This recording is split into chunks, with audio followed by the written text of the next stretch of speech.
We understand you have a lot of questions, so in the effort of transparency, we're here to talk about the president's latest statement regarding his America First trade plan. As you all know, the president just put out a statement announcing an additional tariff on China. The tariff on China will now go up to 125% because China imprudently decided to retaliate against the United States. And as I said at the podium yesterday, when you punch at the United States of America, President Trump is going to punch back harder.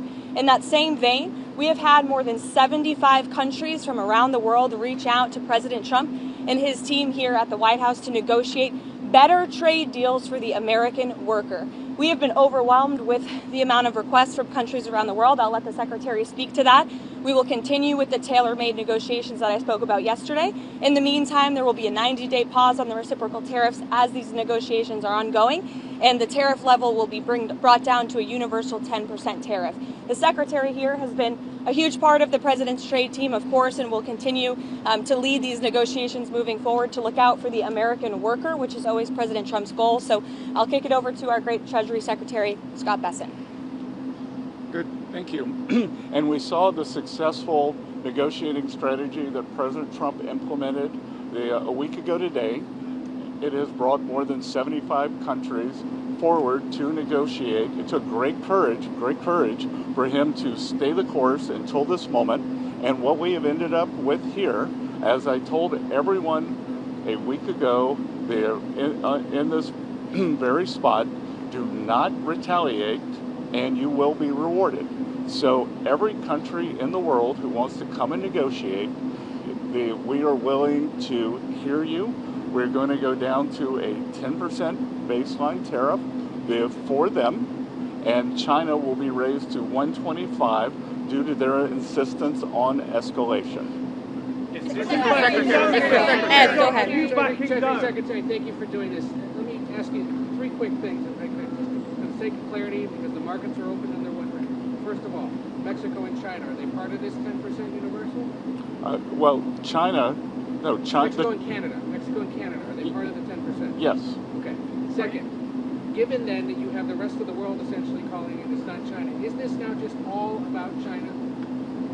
Well, it's about bad actors, and what we will see is some of the very early countries are China's neighbors. That we're going to see. I'm seeing Vietnam today. Japan's at the front of the queue. South Korea, India.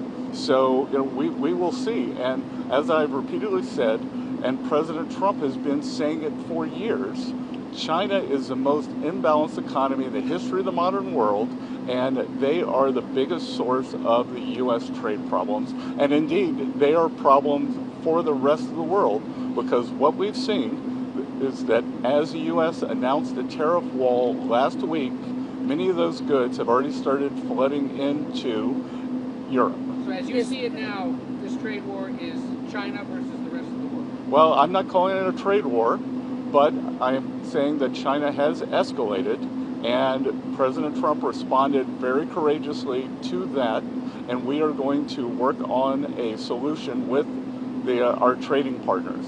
And if I could just, excuse me, Raquel, if I could just add to what the Secretary said. Many of you in the media clearly missed the art of the deal. You clearly failed to see what President Trump is doing here. You tried to say that the rest of the world would be moved closer to China when in fact we've seen the opposite effect. The entire world is calling the United States of America, not China, because they need our markets, they need our consumers, and they need this president in the Oval Office to talk to them. And that's exactly why more than 75 countries have called, because the United States of America is the best place in the world to do business. And as the president has shown great courage, as the Secretary has said, in choosing to retaliate against China even higher. Elena, go ahead. Hi, thank you, Treasury Secretary Bessent.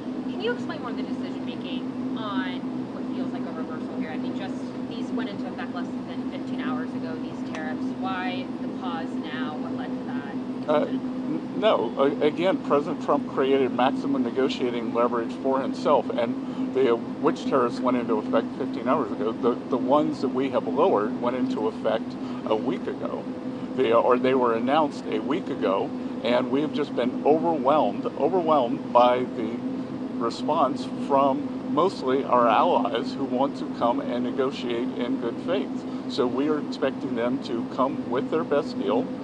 As I said a week ago today, don't retaliate, hold your ground, let's see what happens. And China, they kept escalating and escalating, and now they have 125% tariffs that will be effective immediately. Mr. Secretary, Go ahead. Mr. Secretary, thanks so much for doing this. The 90-day pause when there were some tariffs, is that because of the whiplash that we've been seeing across the financial markets? How much was, what we saw in the stock markets, a part of this decision? No, it's because it's going to, because of the large number of inbounds, we've had more than 75 countries contact us, and I imagine after today there will be more. So it is just a processing problem. Each one of these solutions is going to be bespoke. It is going to take some time, and President Trump wants to be personally involved. So that's why we're getting the 90-day pause.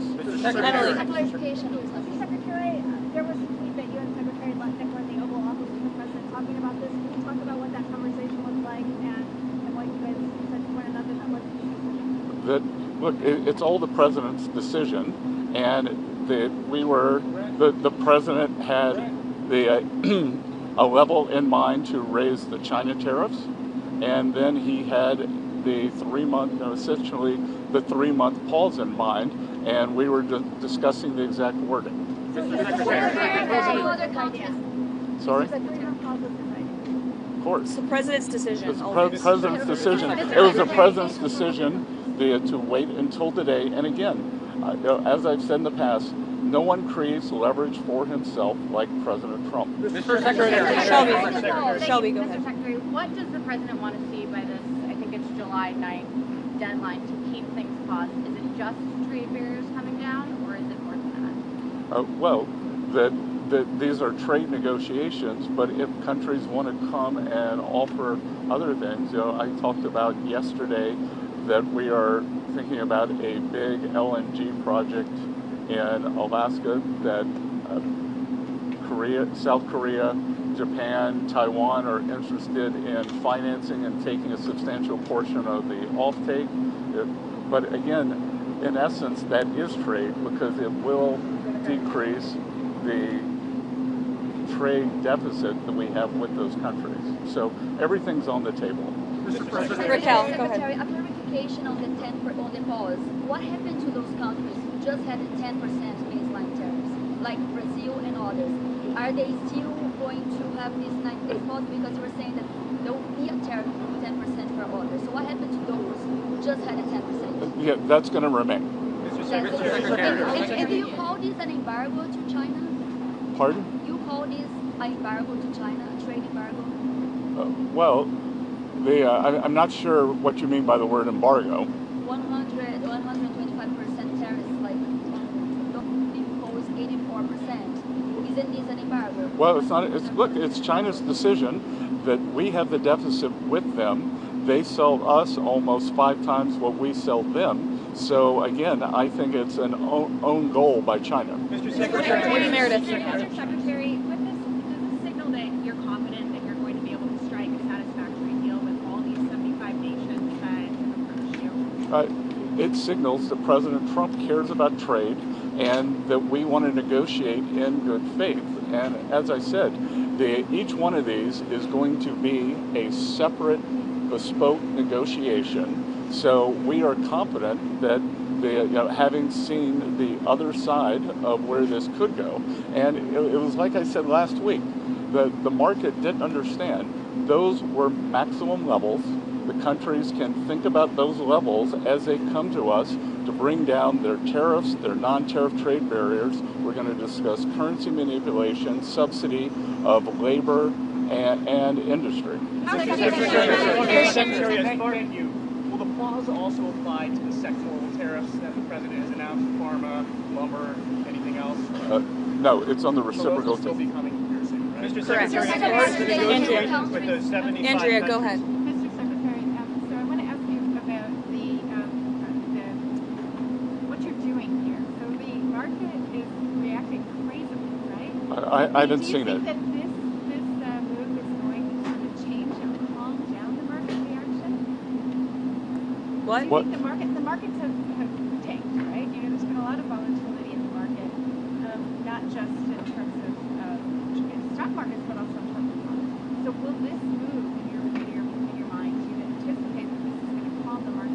Well, I think what we've seen, I think the willingness by more than 75 countries to come and negotiate, I think now the market understands that everything they saw last Wednesday was a ceiling, and now we have a 10% temporary floor, and I think the market, my 35 years in the market, I always wanted certainty, so I think we've got more certainty. But Mr. Secretary, Maggie, go ahead. Mr. Secretary, why do people assume this is the last word? The president began this morning saying, be cool. 5 hours later, he announces a new policy. Why will investors in the market assume that this is it? Because, again, as I said, we've given 90 days, and the only certainty we can provide is that the U.S. is going to negotiate in good faith, and we assume that our allies will too. And in terms of certainty, we will see what China does, but what I'm certain of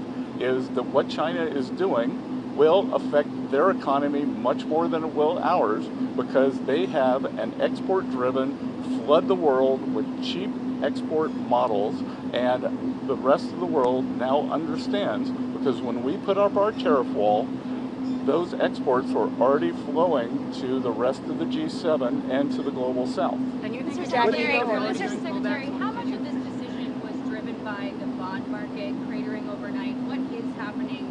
Is China selling their bonds? I have nothing that says that, and we actually had quite a good 10-year auction today, and all this was, again, this was driven by the president's strategy. He and I had a long talk on Sunday, and this was his strategy all along, and that, you might even say that he goaded China into a bad position. They responded. They have shown themselves to the world to be the bad actors, and we are willing to cooperate with our allies and with our trading partners who did not retaliate. It wasn't a hard message. Don't retaliate, things will turn out well. What's your message to Mr. Secretary, the countries were getting calls back. These negotiations with these 75 countries, how long will that take? Will it be a matter of weeks? Will it be a matter of months? Do you expect financial markets to be stable during that time period? Well, we've started with a 90-day pause, and we will see if more countries turn up, what will happen. But we have a meeting with Vietnam today, and we have one of the largest trade deficits with them, so I'm hoping it will move in a good direction. I was at the Japanese ambassador's house last night for the Cherry Blossom Festival, which is quite festive, and he and I had a good chat. They are going to send a deal team over. So we'll see. These are complicated negotiations. These are imbalances that have taken decades to create.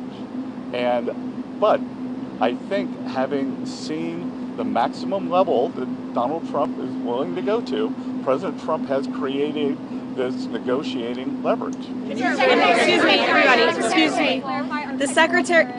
The secretary is obviously a very busy man. As he has said, he's had more than 75 countries that the trade team has to respond to. I'd just like to end with this. For decades, Republicans and Democrats have said that these unfair trade practices are ripping off the American people, are ripping off our country, but nobody has ever done anything to address it. We finally have a president here at the White House who is playing the long game, who is doing what is right for the American worker and our industries here at home, and he has put together a fantastic team in Secretary Bessent, Secretary Lustnick, the entire trade team who will be focusing on negotiating these good deals to put the American workers first, and we're going to get to work to do that.